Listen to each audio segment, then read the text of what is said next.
Greetings, YouTubians, and welcome back to Wayne Sharp World, where today we are taking a look at a knife that truly lives up to its name, and this here is none other than the Carbon Knives Smoke Show. Now, before I go any further into this review, I want to thank you guys for tuning in today. If you like what you see, do me a huge favor. Hit that subscribe button, follow along, and I will continue to bring you the content. Now, let's take a look at some overall specs on this smoke show of a smoke show right here.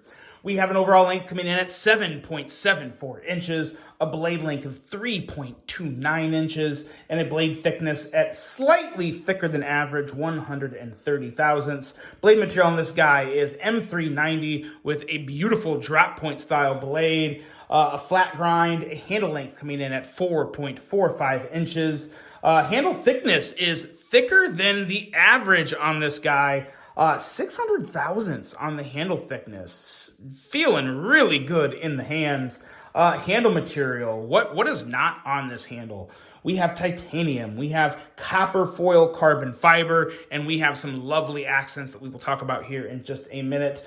We have a user of, or a locking mechanism of kind of like that frame lock slash bolster lock, whatever you want to call it. Whatever you want to call it, it does the job very, very well. User of a right hand only tip up carry, weight coming in at 3.74 ounces, designed by the one and only, the legendary Ken Onion, and a price that is not cheap. This is $355 for this knife.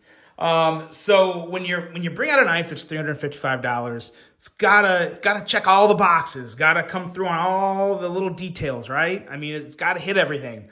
I think this one does. I'll just leave it at that. I think this one does. We'll talk more about that as we go through the review, but while I can't say, I don't know if any knife is an excellent value for $355, but it's a fair price for $355 given what everything else costs. So it makes sense to me. That's my thing, is make it make sense. And this does make sense at the price. So that's that. Let's do some quick size comparisons here. Bust out the Kizer Escort, as well as, what else do we have here? Yeah, let's do this one. This the Kizer Gemini. A couple budget knives, but you know what? I feel like we have more budget knives than we do $300+ knives, right? Am I fair to say that? I think it is. But so there you go. Really good size comparison with the Kizer Escort there. And I think that's all we need to see. Let's get into talking about this knife, because I gotta say, Kutuo continues to put a stake in this knife game. I know Reate is established. I know Bestex established. I know We Knives is established. But if you haven't given Kutuo a chance yet, guys, this is one of a few good reasons why you should with this carbon lineup here, these Ken Onion designs. Kutuo is just crushing it, and I love this blade shape. Yes, it's just a drop point blade, but there are some really unique aspects to this that I really do enjoy. The jimping back here is kind of just okay. It's whatever. To me, it's almost more just of like a registration placement for your thumb than it is to actually really get some grip, because it's really not that grippy of a jimping to me. We have a nice swedge leading up to a very, very slicey tip. A little needle of a tip there, 18 thousandths behind the edge. And what I love about this drop point design that you don't see on many blades is how the belly like straightens up as it comes to the tip. So you kind of get a little bit of Wharncliffe action feeling, just a little, just a little, depending on how you're drawing and using the tip. It really straightens out. You have a good amount of belly there, and then boom, just straightens out straight up to the tip. I like that. I think it looks great.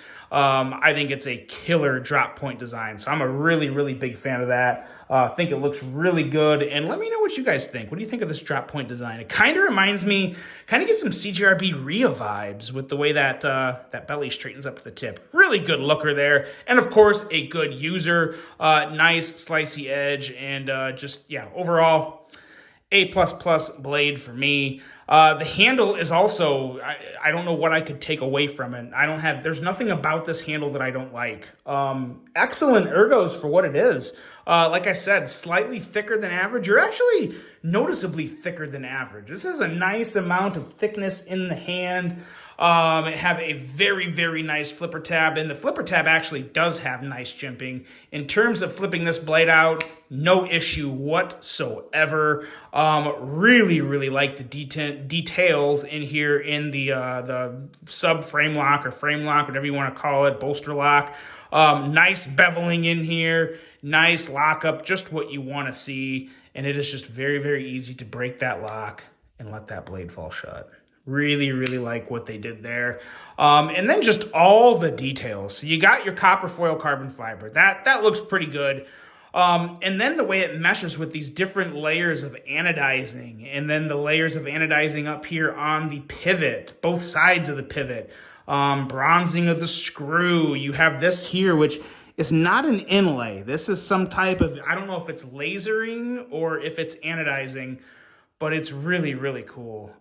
This is very much like, it's almost like an, I don't know if I want to say an art knife, but very, very catchy, classy, gentleman's carry.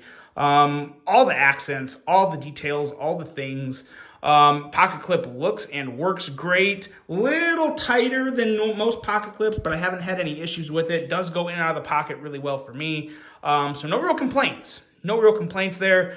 Got your lanyard hole back here, integrated into the back spacer, which is very nice. I like all the bronze. I like the bronze accents. I think it gives a nice little pop. And then the action on this guy is just, oh man. A perfect detent. And this actually, when I got it out of the box, it felt a little dry, a little rough. And I don't know if maybe just from shipping, all the lubrication kind of dried up or went to one side or something. But I carried this for a couple days, and it's like I don't even want to say it broke in. All of a sudden, it just, like, the detent was perfect. The detent was perfect, and it felt fully lubricated. I have yet to put any KPL or any of my own lube in this, but I don't need to. At least not yet. I mean, I'm sure I will at some point. But man, oh man, it just very, very satisfying. So satisfying. So easy. You don't have to worry about any pressure on this up here. They did a really good job of designing it to where you have plenty of real estate to where that doesn't affect it. Ken Onion knows what he's doing when he designs a knife.